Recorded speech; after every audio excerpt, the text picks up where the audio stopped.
Hi there, my name is Rebecca, and I'm super excited to be starting a new book reading series. Um, I'm going to be reading Alice's Adventures in Wonderland by Lewis Carroll. So, thank you so much for joining me today, and I'm going to get started in reading Chapter 1, Down the Rabbit Hole. Alice was beginning to get very tired of sitting by her sister on the bank and of having nothing to do. Once or twice she had peeped into the book her sister was reading, but it had no pictures or conversations in it. And what is the use of a book, thought Alice, without pictures or conversations? So she was considering in her own mind as well as she could, for the hot day made her feel very sleepy and stupid, whether the pleasure of making a daisy chain would be worth the trouble of getting up and picking the daisies, when suddenly a white rabbit with pink eyes ran close by her. There was nothing so very remarkable in that, nor did Alice think it so very much out of the way to hear the rabbit say to itself, oh dear, I shall be late." When she thought it over afterwards, it occurred to her that she ought to have wondered at this, but at the time it all seemed quite natural.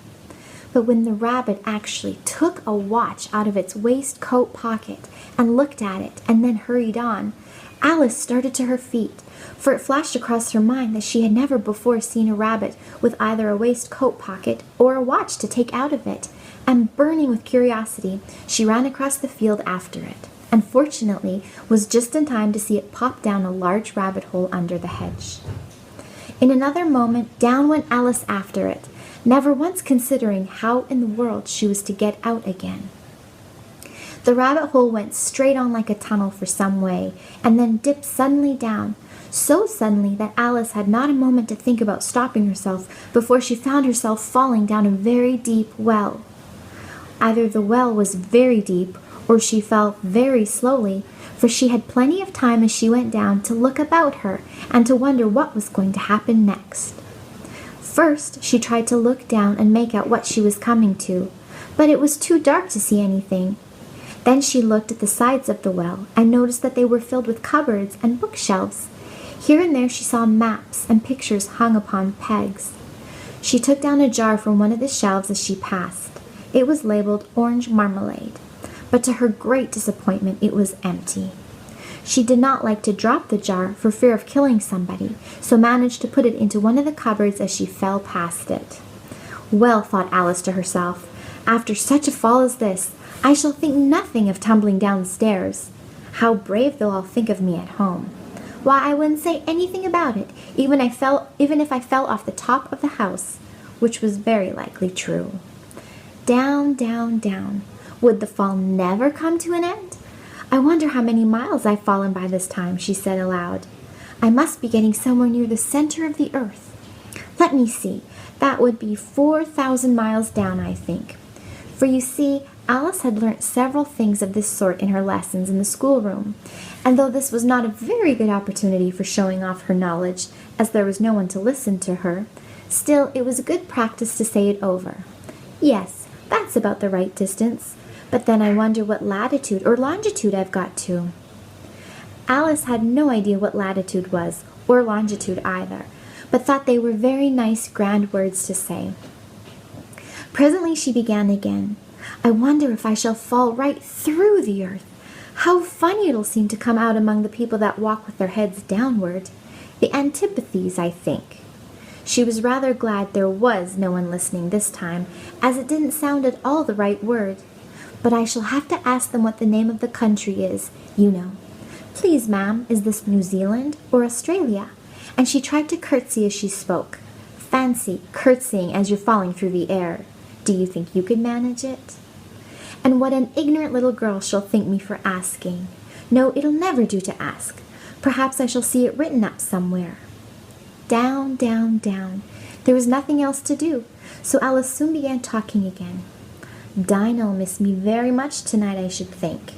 Dinah was the cat. I hope they'll remember her saucer of milk at tea time. Dinah, my dear, I wish you were down here with me. There are no mice in the air, I'm afraid, but you might catch a bat, and that's very like a mouse, you know. But do cats eat bats, I wonder? And here Alice began to get rather sleepy and went on saying to herself in a dreamy sort of way, "Do cats eat bats? Do cats eat bats? And sometimes, do bats eat cats?" For you see, as she couldn't answer either question, it didn't much matter which way she put it. She felt that she was dozing off and had just begun to dream that she was walking hand in hand with Dinah and saying to her very earnestly, "Now, Dinah, tell me the truth. Did you ever eat a bat?" When suddenly, thump, thump, down she came upon a heap of sticks and dry leaves, and the fall was over. Alice was not a bit hurt, and she jumped up to her feet in a moment. She looked up, but it was all dark overhead. Before her was another long passage, and the White Rabbit was still in sight, hurrying down it. There was not a moment to be lost. Away went Alice like the wind, and was just in time to hear it say, as it turned a corner, "Oh, my ears and whiskers, how late it's getting!" She was close behind it when she turned the corner, but the rabbit was no longer to be seen. She found herself in a long, low hall, which was lit up by a row of lamps hanging from the roof. There were doors all round the hall, but they were all locked, and when Alice had been all the way down one side and up the other, trying every door, she walked sadly down the middle, wondering how she was ever to get out again. Suddenly, she came upon a little three-legged table, all made of solid glass. There was nothing on it except a tiny golden key, and Alice's first thought was that it might belong to one of the doors of the hall. But alas! Either the locks were too large or the key was too small, but at any rate it would not open any of them. However, on the second time round, she came upon a low curtain she had not noticed before, and behind it was a little door about 15 inches high. She tried the little golden key in the lock, and to her great delight, it fitted. Alice opened the door and found that it led into a small passage, not much larger than a rat hole. She knelt down and looked along the passage into the loveliest garden you ever saw. How she longed to get out of that dark hall and wander about among those beds of bright flowers and those cool fountains. But she could not even get her head through the doorway. And even if my head would go through, thought poor Alice, it would be of very little use without my shoulders. Oh, how I wish I could shut up like a telescope. I think I could, if I only know how to begin. For you see, so many out-of-the-way things had happened lately that Alice had begun to think that very few things indeed were really impossible. There seemed to be no use in waiting by the little door, so she went back to the table, half hoping she might find another key on it, or at any rate a book of rules for shutting people up like telescopes. This time she found a little bottle on it, which certainly was not here before, said Alice. And round the neck of the bottle was a paper label with the words, "Drink me," beautifully printed on it in large letters. It was all very well to say, "Drink me," but the wise little Alice was not going to do that in a hurry.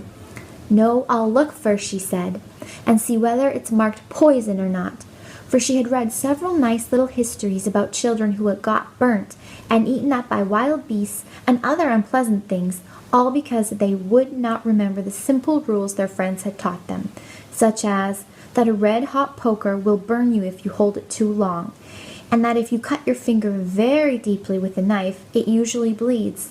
And she had never forgotten that if you drink much from a bottle marked poison, it is almost certain to disagree with you sooner or later. However, this bottle was not marked poison, so Alice ventured to taste it, and finding it very nice, it had in fact a sort of mixed flavor of cherry tart, custard, pineapple, roast turkey, toffee, and hot buttered toast. She very soon finished it off. "What a curious feeling," said Alice. "I must be shutting up like a telescope." And so it was indeed. She was now only 10 inches high, and her face brightened up at the thought that she was now the right size for going through the little door into that lovely garden. First, however, she waited for a few minutes to see if she was going to shrink any further. She felt a little nervous about this. "For it might end, you know," said Alice to herself, "in my going out altogether, like a candle. I wonder what I should be like then." And she tried to fancy what the flame of a candle is like after the candle is blown out, for she could not remember ever having seen such a thing. After a while, finding that nothing more happened, she decided on going into the garden at once. But alas for poor Alice! When she got to the door, she found she had forgotten the little golden key, and when she went back to the table for it, she found she could not possibly reach it. She could see it quite plainly through the glass, and she tried her best to climb up one of the legs of the table, but it was too slippery, and when she had tired herself out with trying, the poor little thing sat down and cried. "Come, there's no use in crying like that," said Alice to herself rather sharply. "I advise you to leave off this minute." She generally gave herself very good advice, though she very seldom followed it, and sometimes she scolded herself so severely as to bring tears into her eyes. And once she remembered trying to box her own ears for having cheated herself in a game of croquet she was playing against herself. For this curious little child was very fond of pretending to be two people. "But it's no use now," thought poor Alice, "to pretend to be two people. Why, there's hardly enough of me left to make one respectable person." Soon her eye fell on a little glass bottle that was lying under the table. She opened it and found in it a very small cake, on which the words "Eat me" were beautifully marked in currants.